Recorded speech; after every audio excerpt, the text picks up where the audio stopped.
is not inferior to Xing regarding attacking power. On the other hand, Lingen is making the monsters chase him, and then he hunts them down. He feels confident as he has not played in vain the past few days. He finally shows up and asks everyone to get ready to fight. They all leave their spots and get ready to work. But all of a sudden, someone else appears and kills the monster. Lingen and others are surprised to see them. Those new guys look at them and wonder if this is the squad everyone is talking about. They jump over Yunmu and say they will take the score this time. Those guys smirk, thank Lingen for his hard work, and tell him they will take these points. Then they rush towards the monsters and start butchering them. Yunmu wonders who these people are who just killed the dwarf wizard in an instant. She replies that they are teams from other districts and are here to compete with them. Their grades seem so high that another team has targeted them. One of those two new guys says he did not expect them to be so reasonable. The guy over there did a great job luring the monsters over. Suddenly, Xing tells his team members to let go from there. Qiang asks if he is serious. He replies that the points have been robbed.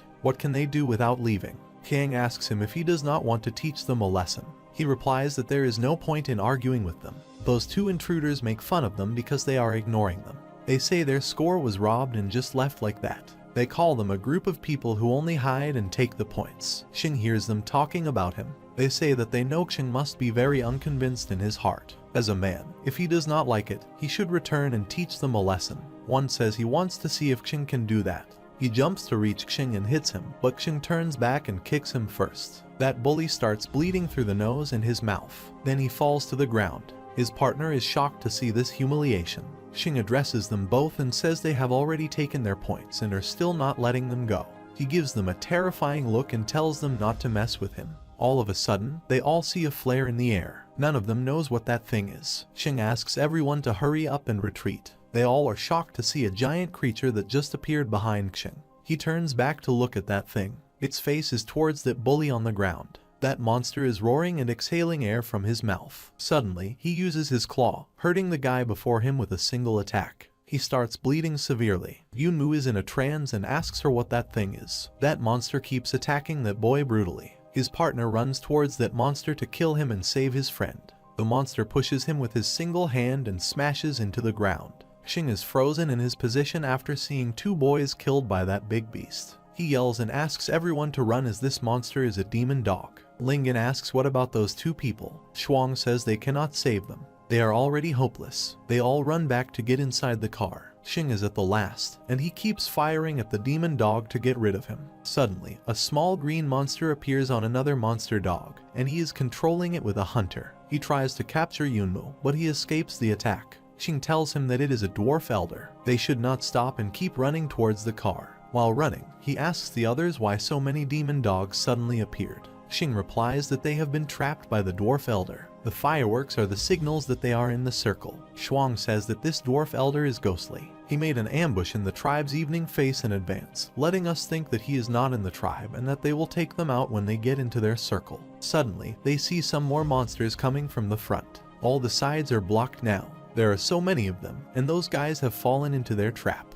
Lingen asks what they should do now. The dwarf elder speaks and says those humans have killed so many of their people, so he will let them all die here today. Yunmu is surprised to see that ugly thing talking.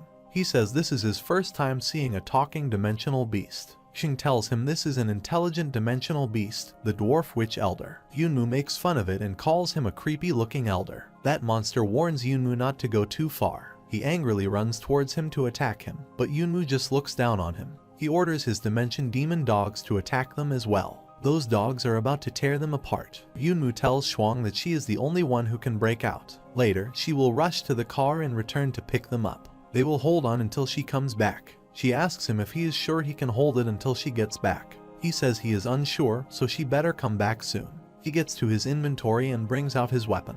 He clears the way for her by killing some dwarfs. She looks back before leaving and wishes them to hold back until she returns. Suddenly, a monster gog chases her and is about to capture her, but Lingen comes in between them to save her. His armor breaks into parts by that single attack of that monster. He also gets hurt, and his head is bleeding. She gets emotional after seeing his younger brother giving a sacrifice for her. He asks her not to look back and keep going. None of them will survive if she does not bring the car back. He blocks the monster's way. He brings out his weapon and hits the dog with it. He merges his weapons and throws them towards that beast. Some dwarfs are also approaching Qiang, but he easily kills them. He is unaware of the monster that is attacking him from behind. Xing shoots that dwarf and saves Kang. He asks Kang to watch his back as well. Yunmu is busy killing the monsters. He thinks there are more and more reinforcements for the dwarf witch monsters. If this continues, they cannot hold on until Sister Shuang returns. Suddenly he hears Lingen's screams. He turns back and sees the demon dog holding him from the leg.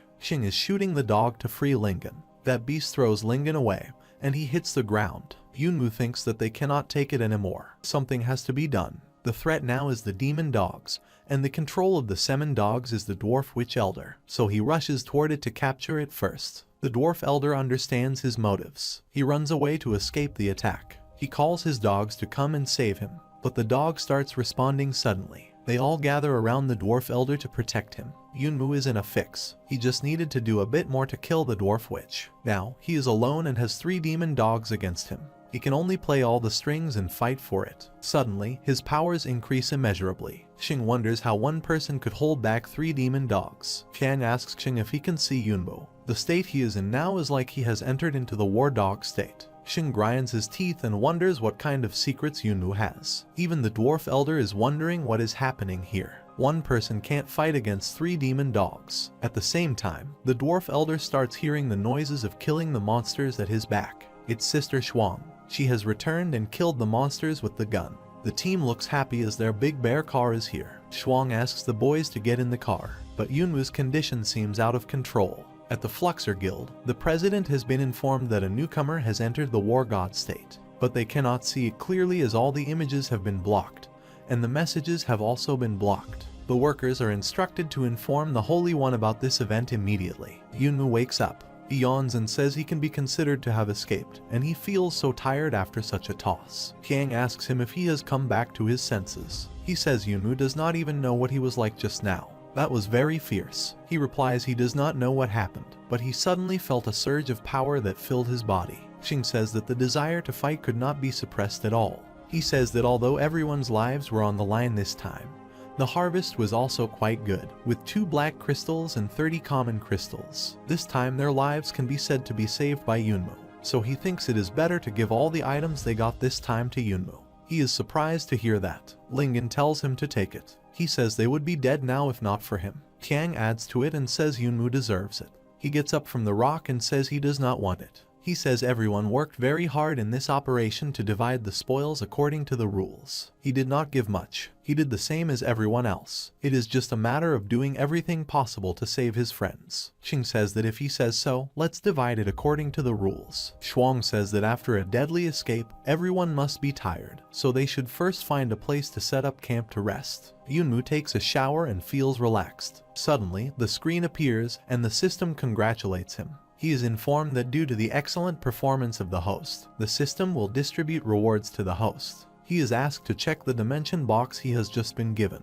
The dimension box is used to draw out various equipment and combat skills. He holds the box and looks at it. He unboxes the box, but all of a sudden, all that energy and light disappears. He yells what kind of joke it was, as nothing was in the box. The system again congratulates him for getting a very powerful A-level combat skill, Whirling Leg. His eyes are wide open after hearing of an A-level combat skill reward. The system asks him if he wants to learn it by consuming 1 internal power value. He says, does that still need to be asked? He wants to learn it. The learning of the skill begins. After a while, he successfully acquires the spinning air kick skill. He says he cannot wait to try out the power of this technique. At night, he goes out. He sees a dwarf that is on his keep. He suddenly appears and kicks that dwarf. He is glad and enjoying his new combat technique. At the same time, someone breaks into his tent and goes near his body. He matches his face with the photo he has and confirms if he is at the right target. That guy is here to murder him. He says sorry to him. He tosses the picture away and says he was so good, but he stands in the way of others. He hopes Yunmu will remember the phrase "the gun strikes the bird" in his next life. On the other hand, Yunmu is busy with testing his skills. He says that with this set of combat skills, the enemy will have no power to fight back. Then the system starts giving him the warning.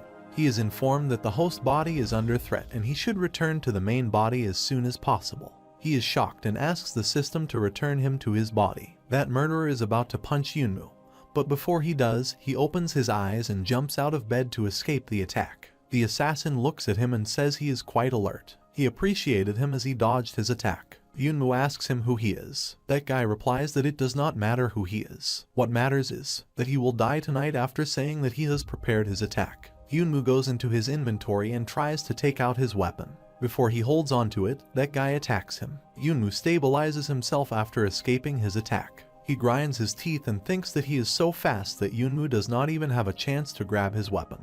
He looks at his golden aura and realizes this man is a half-step golden crystal stringer. He wonders why such a high-ranking stringer would be interested in him. That guy tells Yunmu that his reaction is really fast, so let's see if he can still avoid it this time. He charges himself up, rushes towards him in the blink of an eye, and kicks him in his chest. Yunmu coughs blood as he has got internal damage. Then, that guy kicks him out of the tent. The kick was so powerful that the tent's roof broke, and Yunmu was thrown out. He realizes that without a weapon, he is no match for him. Now, his death is certain. That guy looks at him and asks if he is still angry because his next attack will set him free. He jumps in the air and again prepares his attacks. He laughs and says goodbye to Yunmu. Before he attacks, Shuang comes there and tosses a weapon toward him. Yunmu catches the weapon and blocks his attack. That guy lands on the ground and says Yunmu is a different person when he is with the weapon. Yunmu tells him that he has had enough. Now, it is his turn to fight back. Yunmu is using his swordship technique, but that guy is an expert and blocks all the attacks with his hands. Yunmu is getting offended by this. He still keeps attacking. That guy says that although his sword technique is exquisite and layered, the explosive power is insufficient, so his techniques would not work for him. He throws Yunmu away. He laughs and says that is the end of the game time.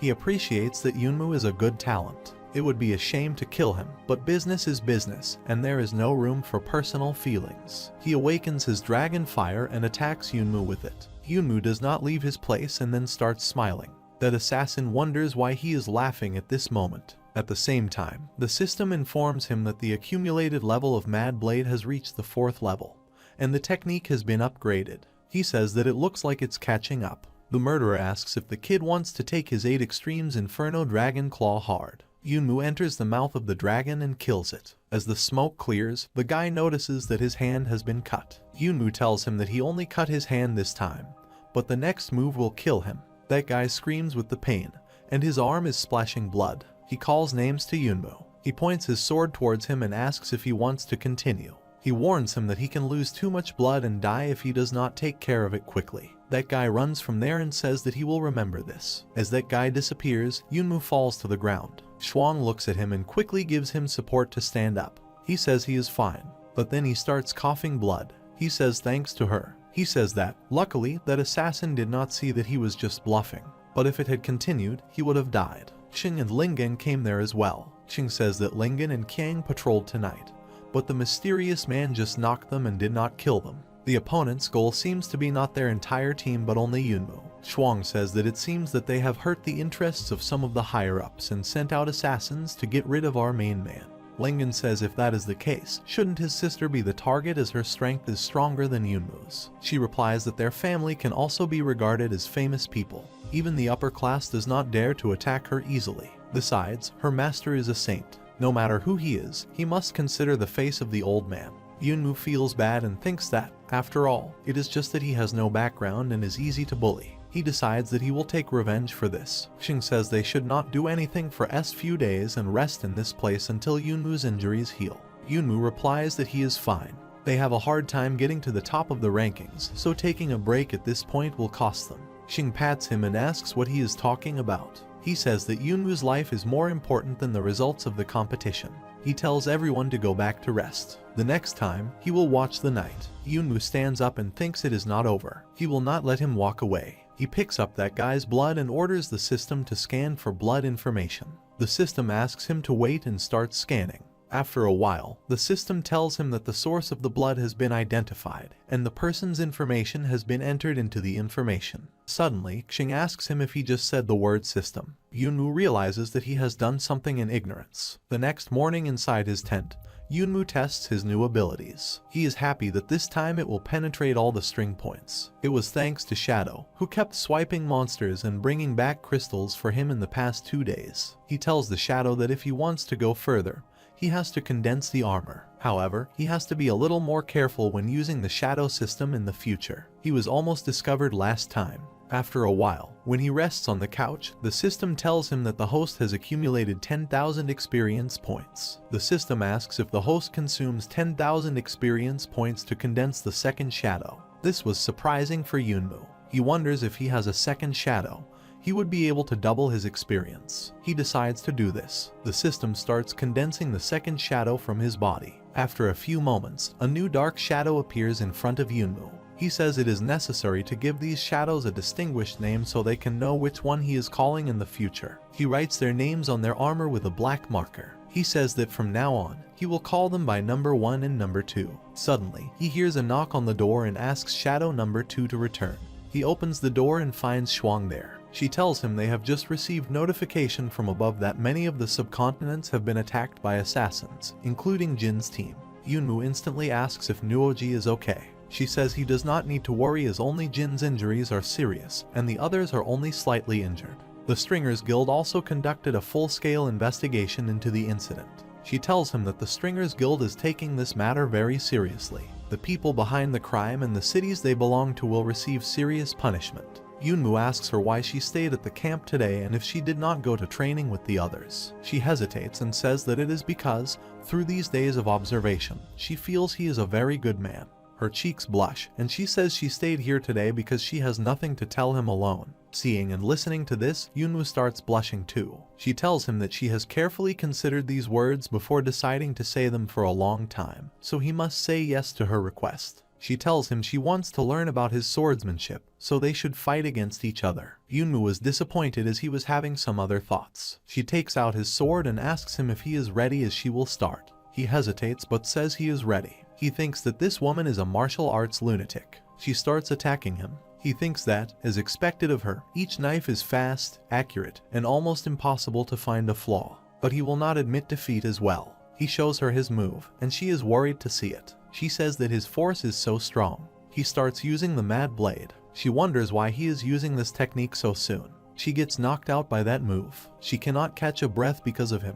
He uses the smoke to attack suddenly, but she blocks the attack. Yunmu says that it is the time for level 2. She is shocked to hear that martial arts skills can be combined. She does not have much time left. She retreats, thinking she has to go away first. She has to confront him to help him stack his moves. She must have to find a way to break his blade. Yunmu chases her and attacks her again. He holds her from her shoulder and tries to stab her, but she grabs his blade with her hand. This was shocking for him to see. Her hand is bleeding. She tells him that as his sword technique strengthens with every move, she will fix him with only one move. She puts her sword on his neck quickly. While panting heavily, she happily says that the winner has been decided. She laughs and says that she has won. Yunmu laughs at her and calls her a crazy woman. In the evening, when the rest of the team is back, they sit together outside. Xing asks her what happened to her hand. She says it is nothing but just an accidental scratch. After that, Xing stands up and addresses everyone. He says that today, the 3 of them went to the territory of the Dwarf Witch tribe to explore. After the last battle, the Dwarf Witches have become very wary, so even if Yunmu's injuries have been healed, it will be difficult for them to launch an offensive attack in the same way as before. However, he has just heard about a very good news report, which gave him an idea for a new strategy. But it will take a lot of hard work for Sister Shuang to make it. The next morning, they all are preparing for their plan. Lingen tells Xing that everything he needs is in the car. He replies that they will be ready to go as soon as Sister Shuang is ready. Then, she comes there wearing a dress and asks if it must be like this. Xing smiles and says of course, it is necessary to dress like this for tactics. Last evening, when Xing told them the plan, she became furious and refused to seduce some dwarf witch elder. He hesitated and said it would make her uncomfortable, but it was all for the team. Yunmu said the strategy was bullshit if he wanted to sacrifice Sister Shuang. Qiang added and said that morning, when they were scouting, they came across a dwarf witch elder giving orders to some dwarf witches, telling them to grab a beautiful girl and present her to their patriarch. After hearing that, he instantly wanted to play a big game. Since the dwarf patriarch is a pervert, they would count. Xing said that the leader would be captured first. After getting ready and reaching the destination, they see 2 dwarf witches. Shuang asks Xing if he is sure there is no problem with the plan. He smiles and says she must not worry as it is just like they planned. He will pretend to chase her out so the dwarf witches will find her. When they see a beautiful woman, they will take her away and offer her to their group leader. If they follow her, they will find the dwarf witch's lair without incident. Yunmu is sitting on a tree branch, watching those dwarfs. When the time comes, they will take care of the dwarf witch chef and wipe them out. This is his master plan. They start their plan.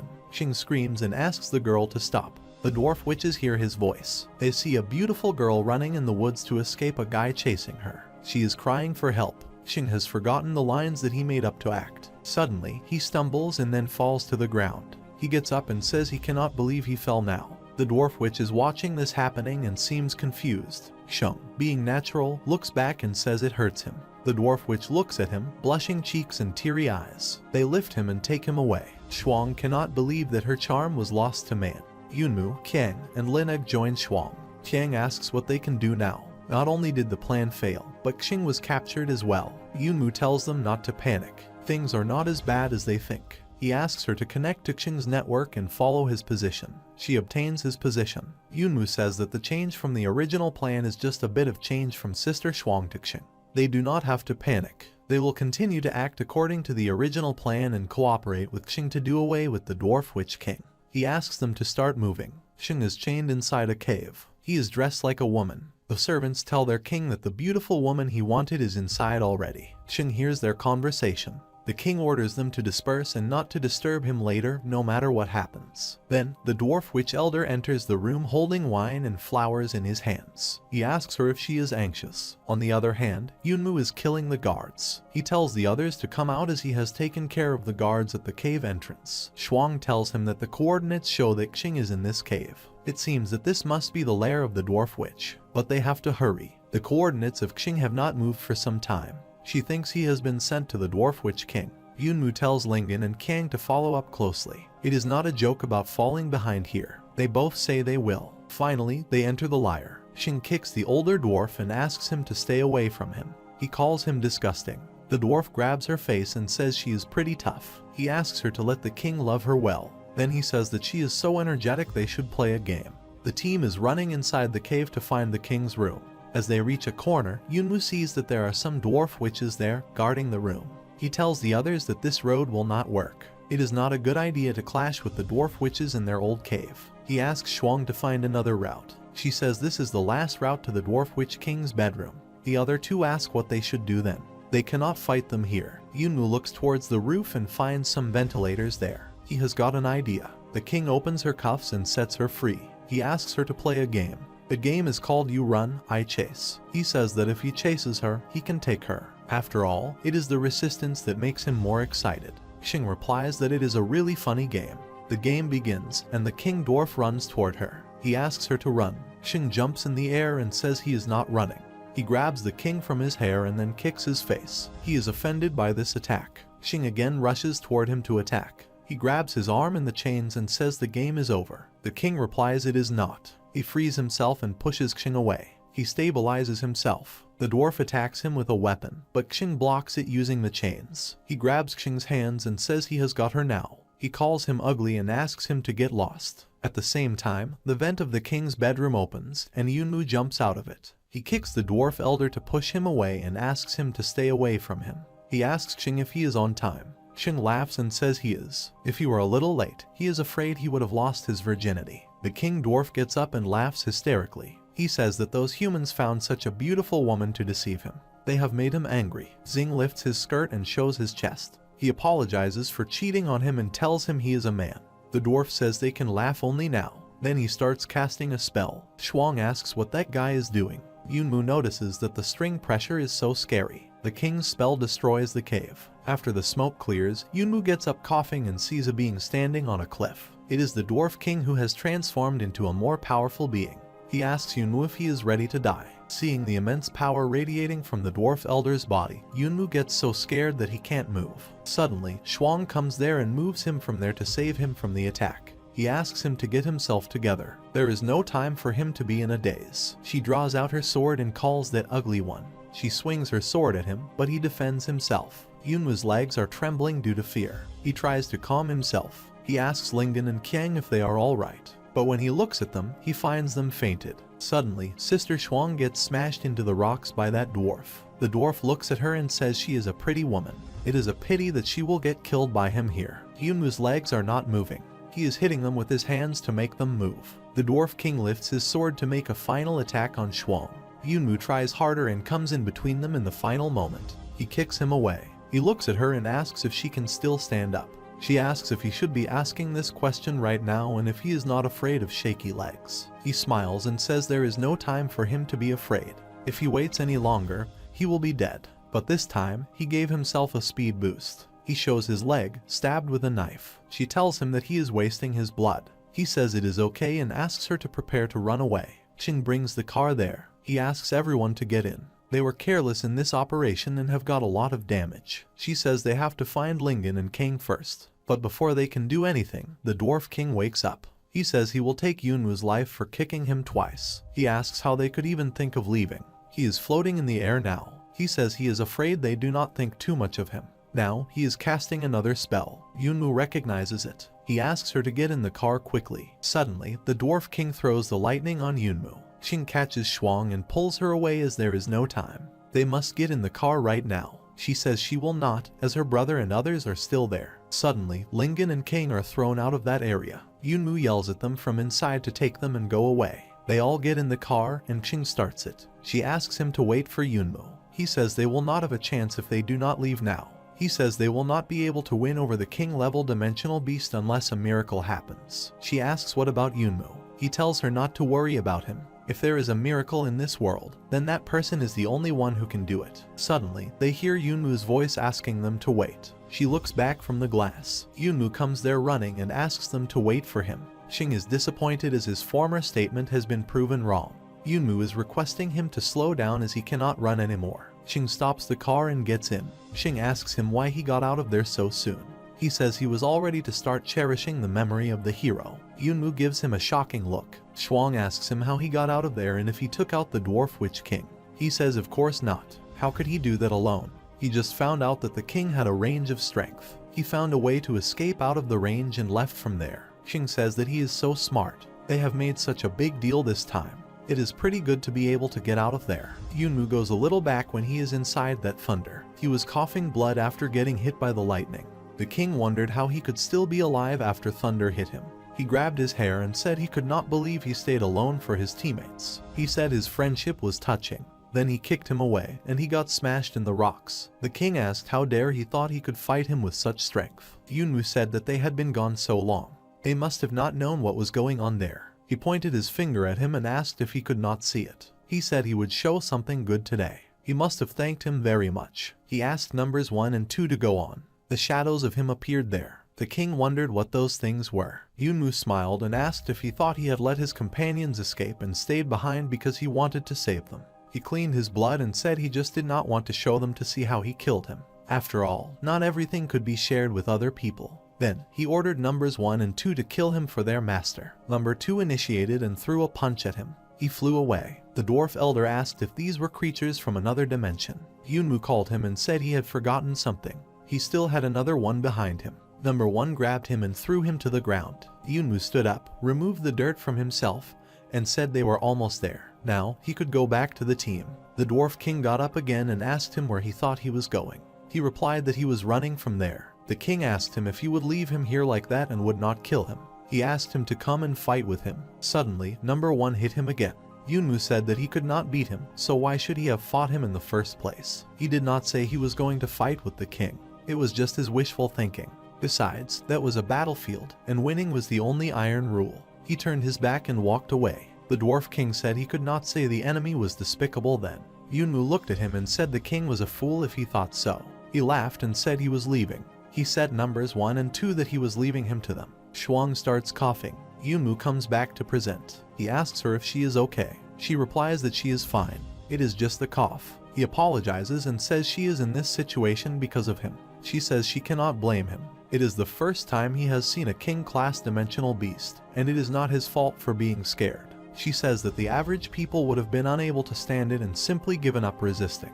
Qing tells him to look at those two sleeping. This is the normal reaction to seeing a king-level dimensional beast for the first time. On the contrary, his willpower is very strong. Suddenly, the system gives him an alert. Yunmu thinks that it seems the Dwarf Witch King has been taken out, but the system says the battle has ended, and his shadows are dead.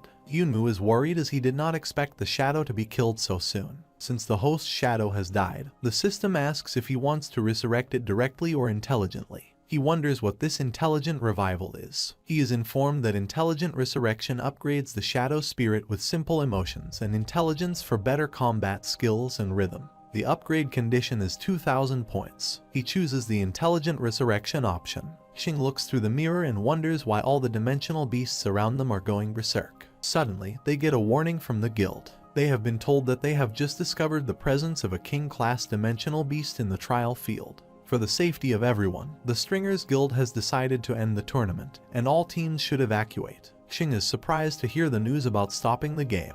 He says they have so many points, and they will go in vain. Then he remembers something and says it's better to forget it as his life is more important. He looks at Yunmu to ask him about something but finds that he has fallen asleep. He thinks Yunmu has been exhausted. On the other side, the dwarf witch elder is sitting on the rock and panting. He says that although he killed those two things, he let the human get away. He says he will make him pay the next time he meets him. But suddenly, he starts grinding his teeth when he sees something entering the body of Shadow Number 1. He falls to the ground and wonders what is happening. Yunmu laughs and says that the ugly dwarf did not expect that. He says that it was not long before they met again. He asks him if he missed him. The dwarf king is shocked to see that Yunmu is in that thing. Yunmu rushes towards him and kicks him away. The king stabilizes himself. He thinks he is running out of power for the dimensional curse and is already getting weaker and weaker. He needs to borrow some more power from the spell formation. He asks Yunmu how he dares to come back. He says this time he will kill him. Yunmu asks if he wants to play with the thunder again. He looks up at the sky to see what it is. He is shocked to find a spell formation there. He wonders if that thing was always there and why he did not notice it. He also finds that the shadow's eyes can see energy masses that are invisible to human eyes. The dwarf king absorbs the power he has borrowed from the spell formation. Yunmu looks at him and thinks that this guy's power is back, and it looks like the spell is the source of his power. He must find a way to dismantle the spell. The dwarf witch elder is ready. He yells that he will send Yunmu on his way and rushes towards him to fight. He brings out his weapon to kill him, but Yunmu does not move from his place. The king lands to attack. When the smoke clears, he does not find Yunmu there. Now, he is getting irritated by his speed. He asks him where he is hiding. Suddenly, Yunmu approaches him to hit him, but the king blocks the attack and pushes him away. Yunmu attacks again without taking a break, but the king dodges his attack and grabs him by foot. He says that it is annoying jumping around like fleas. He again throws him away, but Yunmu was doing it intentionally so he could reach the spell formation. He wants to destroy the spell. He tries to enter the spell formation. The dwarf witch elder is shocked. He wonders how this human can see his spell. Yunmu finally enters the spell and breaks it into pieces. The king is furious to see what he did. He jumps into the sky and hits Yunmu with all his power. Yunmu falls to the ground and starts coughing. It hurts him like hell. Although the dwarf king can no longer continue to absorb more power, its power is still much stronger than Yunmu's. He cannot give him another chance to attack. He needs to find a way to stop him. And all of a sudden, an idea hits his mind. He already knows the trick. He just has to use it. He kicks the king and throws him away. The king smiles and says that was a hard hit just now. Now it is his turn. Yunmu asks him if he has forgotten that he is not the only one he is up against. Then, Shadow Number 2 appears from behind and attacks him from there. They both keep attacking him repeatedly. The king thinks this guy is attacking him like a rainstorm, and he cannot escape it. He knew he could not beat the king in a frontal attack, so he was trying to attack constantly to grind him to death. It seems to him that this despicable villain will kill him this time.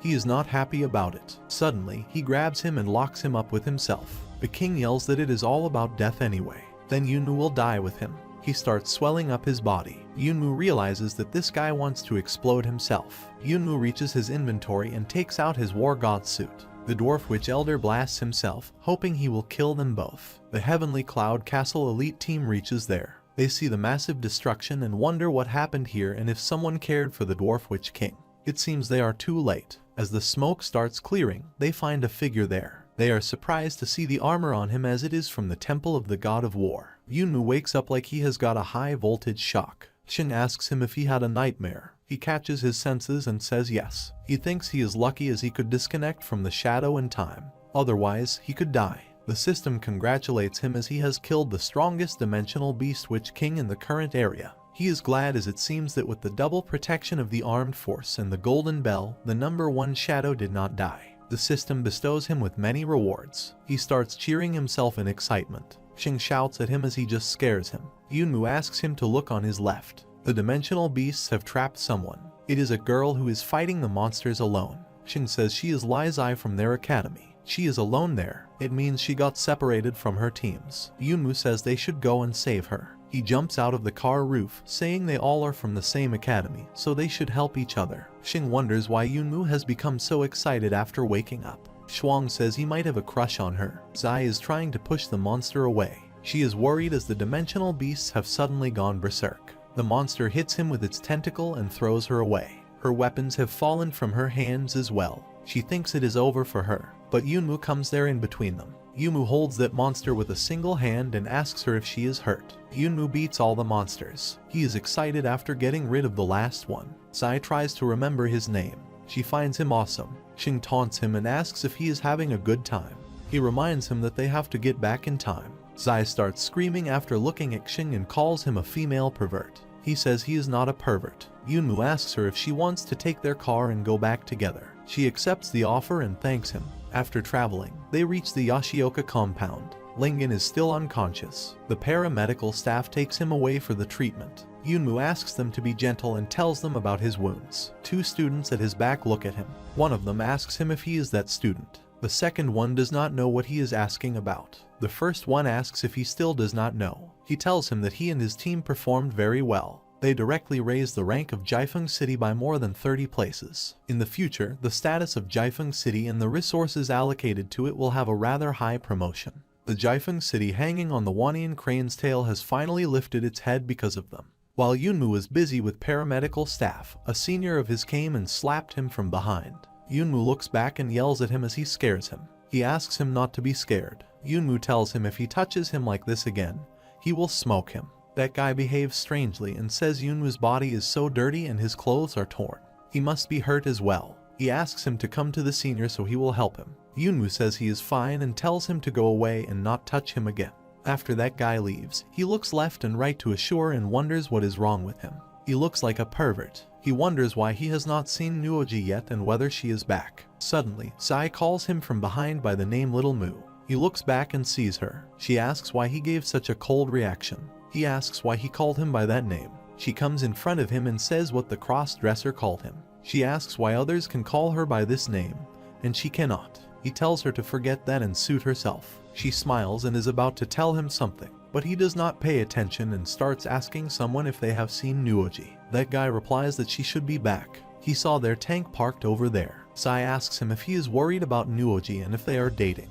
He replies that why he should tell her. She becomes angry over this reply. She says she can tell him about her. Nuoji is fine. She has just a few minor injuries. She says she should have gone back to rest and recuperate. Then she says that she wants to invite him to dinner. He asks the reason. She says she wants to repay him for saving her life. She asks him to come to her dorm and will give him a taste of her work there. He apologizes and says he is busy tonight and has little time. He asks if he will treat her some other time. She does not reply. He says goodbye and leaves. She again calls him from behind and asks him to stop. He looks back. She smiles and asks what the other day is. Yunmu looks at her flat belly and slim back and gets nervous. Xing looks at him with tears running down his face as his little Mu finally grows up. Yunmu sits inside his room. Now he can finally look at the Dwarf Witch King's exploding rewards. He cannot wait to see all of them. He starts looking one by one at the crystals, parchment scrap, dimensional boxes, etc. Suddenly, he finds a unique thing. It is a tiny crystal with a mark on it. He wonders if this thing is the legendary dimensional mother stone. He runs to confirm it from a book. He finds the book in which he read about that stone. He opens that page and confirms the identity of the stone. The book tells him that the dimensional mother stone is the most precious treasure that, when refined, one can open up a separate spatial world. The one who sacrifices the dimensional mother stone will become the master of this separate spatial world. Yunmu looks at it with excitement. He picked up a treasure this time. He thanks the Dwarf King as he did not blow himself for anything. Yunmu tells the system that he wants to refine the mother stone. The system replies that refining requires 30,000 experience points. This gives him a shock as it is so expensive. He asks the system if he wants to screw his master. The mother stone is his own, so he asks how the refining fee alone can be expensive. But there is no other way, so he agrees to pay 30,000 experience points. The system refines it for him in no time. He opens his eyes and sees he is in a space full of stars. He is very happy to see the vast starry sky, as this is the most beautiful view of his life. He sits there and thinks that although this place is quite big, the ground under his feet is too small. The ground is so small that it seems full if he throws something on it. He throws a crystal on it. As the crystal touches the ground, it fuses and the ground grows bigger. He is shocked to see that. He wonders if it means that the land will expand when it absorbs dimensional crystals. So he starts throwing a lot of crystals to grow it bigger. He lies there and says that throwing more than 100 crystals in one breath is tiring, but this tiring is worth the money. This place has changed a lot, but he does not know if it will help him. But then he becomes gloomy as he is impulsive.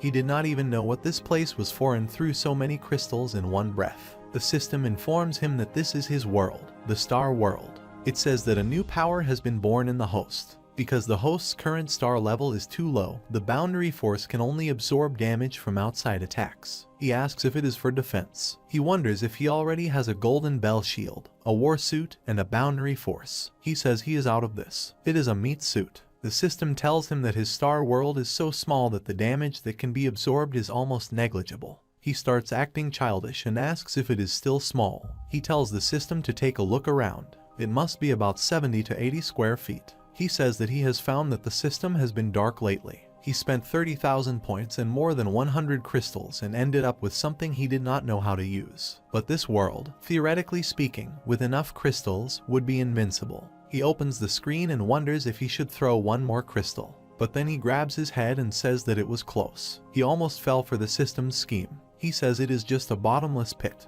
The system just wants to bankrupt him. He again looks at the crystal and wonders if he should throw another one. As he was in a fix on whether he should use one more crystal or not, he got a call from Kiang. He tells him to get dressed and come to the square quickly. He asks him what's the hurry and why he does not tell him what's going on. After a while, he reaches the Jiefeng compound plaza. He is happy as after half a day, it turned out to be the whole body collection. First, he thought that Xing and the others were in some kind of trouble. They all are gathered in a corner. Zai is also with them. He waves at him and asks him to come here. He asks her why she is here. He tells her to return to her team instead of always hanging around his team. Shuang asks him not to be so heartless. She says Zai is so good. Suddenly, Nuoji jumps over his back and grabs his neck. She says it is great that he is okay. She looks at Xing and greets him as well. Yunmu says she scared him. He tells her to get down as she is so heavy. She looks at him and says earlier that assassins attacked him. She was worried sick. She says she is relieved to see that he is safe and sound. Zai gets angry by seeing her affection towards him. At that moment, Wu asks if it is not Yunmu and his legion of rich kids. Jin is also standing behind him. Wu says it is interesting to see him as he thought they all must be dead by now. He teases him and asks if being a rich man's dog-legged man is comfortable. Yunmu wonders why this crazy guy interacts with him. Xing comes forward and calls Wu. He tells him that he has not seen any improvement in his strength for so long. But the mouth stinks on this point, a big improvement. Wu grabs Xing by his shirt. He calls him names and asks if he wants to fight with him. Xing says he does not want to fight, but they must fight if Wu says he wants to. Suddenly, they hear the voice of Teacher Lai. He looks at them and says that nowadays young people are so angry. He tells Shuang to put her string-powered gun away for him. She sighs as the teacher finds it. She addresses Wu and tells him to thank the teacher for it. Otherwise, if he got one shot, he would have undoubtedly died. Teacher Lai looks at that and likes their sense of teaming up. Then, he calls all the students and tells them that the rankings for the competition just came out. The city was ranked in the top 50 for the first time, achieving 48th place. He says this results from their hard work and is very pleased. So, just now, the senior management of Jiefeng City decided to reward everyone. He points in a direction and tells them to open the treasure court and discuss merits and rewards among themselves. Everyone has a share. Everyone is so excited to hear that. The teacher says and will take them to the treasure house to select the treasure, and asks everyone to come with him.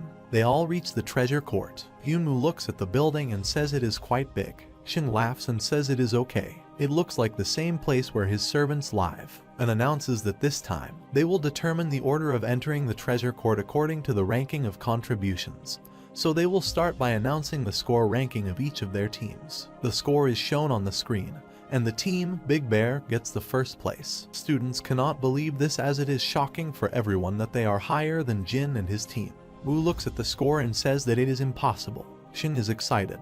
He tells Yunmu to let's go inside and pick a treasure. Yunmu thinks this position will attract many people's attention, which is troublesome. Suddenly, Wu comes to him and asks how he can get the first place. He says he is not convinced. He says Yunmu just awakened 6 months ago. He can't get so many points. Zai comes in front of Yunmu to defend him. She says she has seen Yunmu's skills. So what if he has just been awakened for 6 months? She says he is a fighting genius. Wu pushes her aside and asks her to get out of his way as it is none of her business. He says if Yunmu were a man, he would not hide behind a woman. He says that during the competition, he relied on Shuang. Now, he wants Zai to bend over for him. He says that one does not say he is a fighting genius by talking. He says he wants to challenge him. Yunmu looks at Zai, who is pushed to the ground by him and looks hurt. He tells Wu that he has tolerated him for more than 1 day. So, he is with him and accepts his challenge. Shuang says that this kid named Wu is unlucky. He could have messed with anyone, but he had to mess with their family, Yunmu. Zai smiles and says he will pay for that. Lingen and King cheer him up and ask Yunmu to teach him a lesson and not let it go. Wu rushes towards him to attack him using his powers. He says that he has tolerated Yunmu for a long time.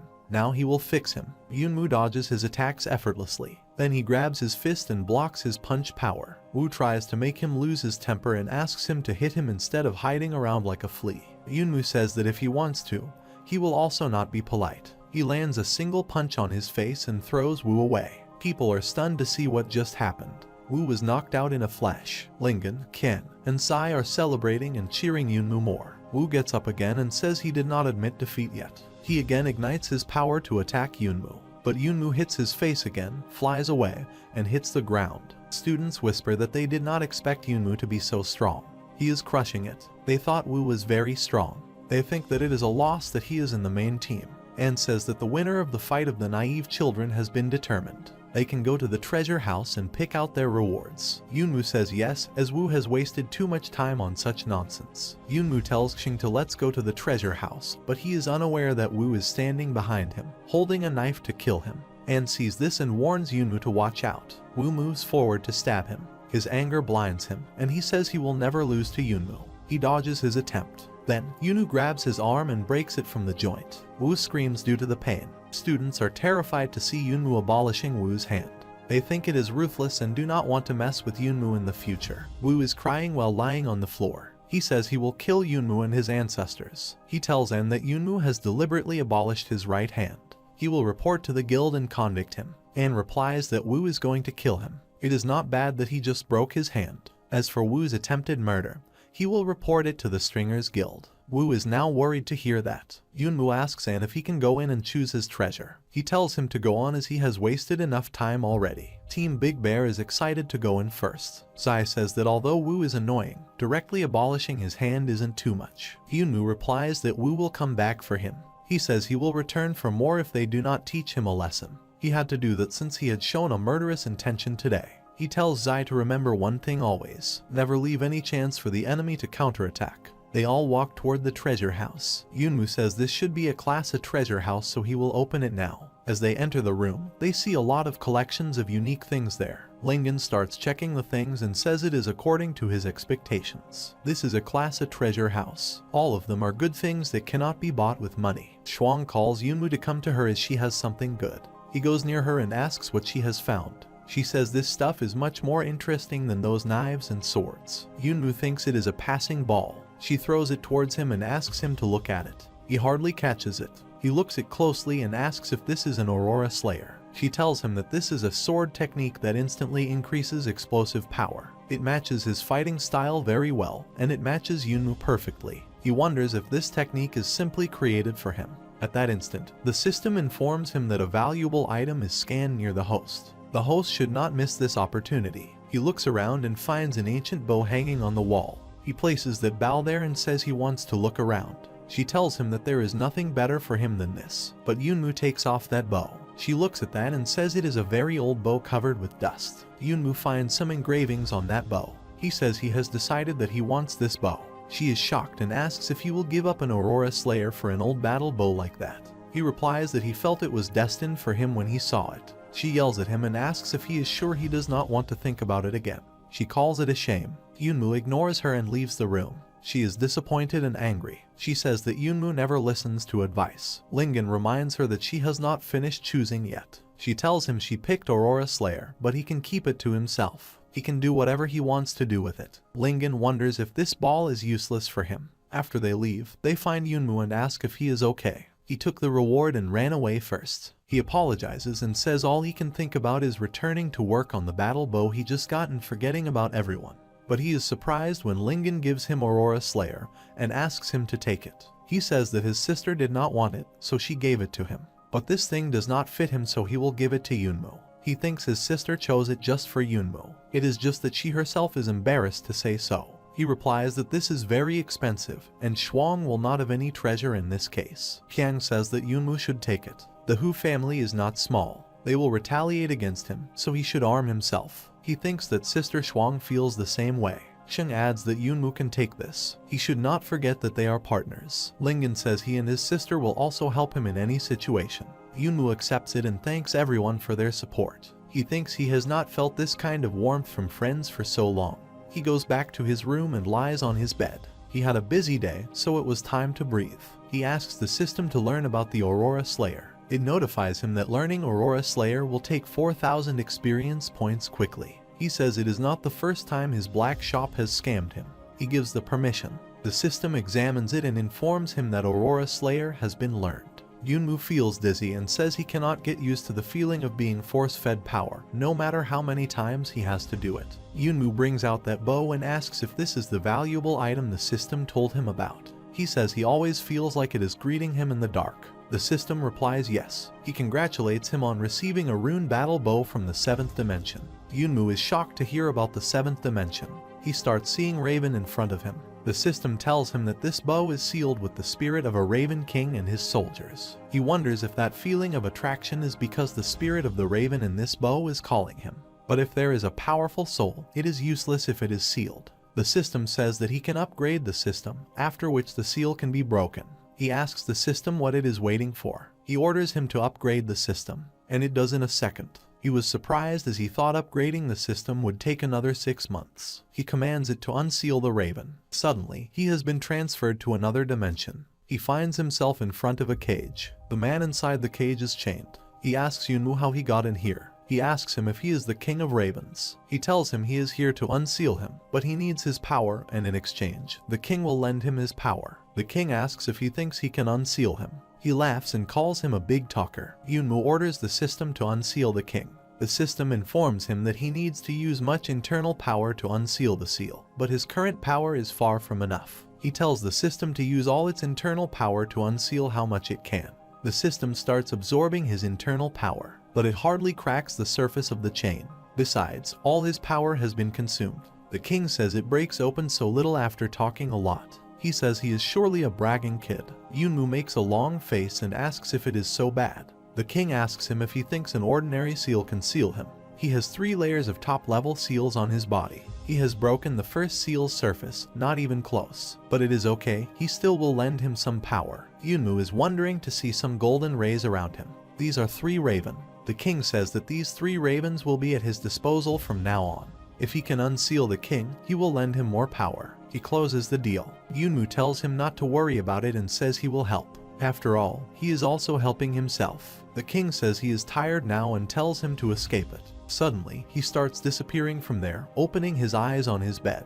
He sees that he is still holding the bow. The following day, he goes to the city to find the Wangwen Pavilion. He finds that building and says it is amazing that a building like this can exist today. But he wonders if it is a shop. Suddenly, someone calls him from behind. It is a short old man. He smiles and asks Yunmu what he can do for him at his store. He says they have everything in their store and can also do wealth identification to ensure customer satisfaction. Yunmu says he is not here to buy anything. He cannot find the words to put his thoughts. He says that he has heard they take illegal goods. The old man gets that he is here to talk business. He says how about they go inside and talk it over. They get inside. The old man gives him a cup of tea. They enjoy the tea while sitting around the table. The old man wonders what kind of treasure he wants to sell when he comes here. He replies that it is not a premium item, but the old man is surprised to see that thing. This is the crown of the Dwarf Witch King. He looks at Yunmu and thinks this young man looks ordinary, but he has such a good product. It is unbelievable. The old man signs with his hands and says he will pay this much. Yunwoo says that 150,000 is very low. He says that this thing is more valuable than this price. The old man says that Yunwoo is misunderstanding him. He said 1.5 million. He says that since ancient times, heroes have been young people. Yunwoo has such ability and is willing to take a loss to be his friend. Yunwoo says that the old man did not cheat him so he can look at the other stuff he brought. The old man is surprised to find that he has more stuff. Yunwoo shows him the complete set of Dwarf King's war clothes, cane, and ring. The old man says he will take everything without saying anything. He will give him 2 million for that. Yunwoo asks him how much this rune fragment is worth. The old man is shocked to see a real 5-dimensional rune fragment. He tells him that he should put it away. He really cannot take this stuff. He says he would like to give him a piece of advice. Do not show it to people in the future that easily. Yunwoo gets scared after hearing that. Ruyin takes off the bear toy head from her face. She is so tired and sits on the bench to have some rest. She did not think it would be so hot to wear this thing. Yunwoo's money was almost spent, and their father could not rely on him alone for medical expenses. She needs to work harder. She requested the nurse to extend the limit to pay bills for a few days. At the same time, when she was worriedly thinking about this, she got a message that she had a new remittance receipt for her account. She checks her account and is shocked that someone deposited 3 million. She wonders if Yunwoo sent this much money to her. After that, she goes back to the hospital. As she enters the room, she sees some people and wonders who they are. Her mother tells her she also does not know who they are. They came in after she left in the morning. They have been messing around here until now. That guy in a black suit asks her if she is Miss Ruyin. He tells her that someone has ordered 3-dimensional helmets for her. He asks her to sign the papers. She signs the papers and thinks this thing is quite expensive. That guy tells her the instrument has already been set up, so they can just put it on and start it up. Then he takes his leave. She grabs the helmet and says Yunwoo should prepare it, so mother and father should put it on. The mother asks if this thing is safe. It makes people hairy. She says it is a high-end product, so it should be fine. She switches on the device. In the next moment, she finds herself in a very big place. Her parents join her as well. They are surprised to see this magnificent place. His dad is shocked as he can use his legs here. He starts jumping as his legs recover. The mother tells him to take it easy. Then, Yunwoo comes there and calls them from behind. The mother hugs him as soon as she sees him. She says she misses him so much. His dad thinks that he has grown so big. Yunwoo tells her that it is embarrassing as he has grown up now. He comes to his dad and asks how that dead old man is. He says having his legs back must have been a good feeling. He teases him by saying that if he becomes arrogant in the future, he will delete the code for his leg. He smiles and asks who he thinks he is threatening. Yunwoo looks at Ruyin and says he is always relying on her. It must be very hard to take care of them alone. She hesitates and says no. He is the one who makes money and who has to work harder. The mother interrupts them and asks where they shall go now. He says they do not have to go anywhere. From today onwards, this is their new home. Yunwoo tells them that he is going out. Her mother tells him to remember to come back for dinner. He finds it so boring that he wants to play on the dimensional battlefield. But that place will broadcast live, and he will get into serious trouble if he accidentally reveals anything. But then he remembers about the dimensional virtual world, so he uses it. He changes his look. No one will know it is him, despite his strong performance. He commands Pyro to enter him in the dimensional battlefield. Here, he plays a lot of matches and wins all of them. He opens the window screen to see the results. It is a 10-win streak. Pedro tells him that he is something. He says playing with these randomly matched newcomers is starting to bore him. But then, he finds something surprising. Tang Ruochan, one of the top 10 candidates of Tianyang City, is sitting and looking at his screen. He has also not found a decent challenger today and calls it a waste of time. He is sitting in a cafe. 2 girls look at him from the back and recognize him. They are a huge fan of him. They go to him, ask him for his autograph, and tell him they are a big fan of him. He smiles and signs their books. He thanks them for their support. Then, another one comes there and asks him to sign this form. He blindly signs on that paper as well. But when he opens his eyes, he sees Pedro holding a challenge letter in his hand that he just made him sign. Ruochan yells there and asks whose Pedro this is. Pedro tells him to sit down. There is no need to call out as he is alone. He tells the bartender to bring 1 sundae and says this gentleman will pay for that. Ruochan asks who uses paper challenge letters these days and why he did not email him directly. Pedro says his owner said Ruochan would not look at it if he sent it. He just let Pedro send it himself, and he had to find a way for Ruochan to sign it. But he did not expect he would agree so fast. Ruochin yells at him and says Pedro tricked him into this. Yunmu is sitting in the dimensional arena. He wonders if Pedro is reliable in the end as he is so slow. And then Ruochin comes there. As he comes there, he asks Yunmu if Pedro is his. Yunmu stands up and says yes. He knows he is cute. Ruochin says he was not cute as he ate his sundae for 36 yuan. He tells Yunmu to remember to give it back to him. The other players are looking at the screen, and Ruochin's fans are happy to see him. Ruochin says he seems a regular stringer and asks if he knows he is already at the silver level. Yunmu replies he knows. Ruochin says that he is really brave. He says if Yunmu thinks he will show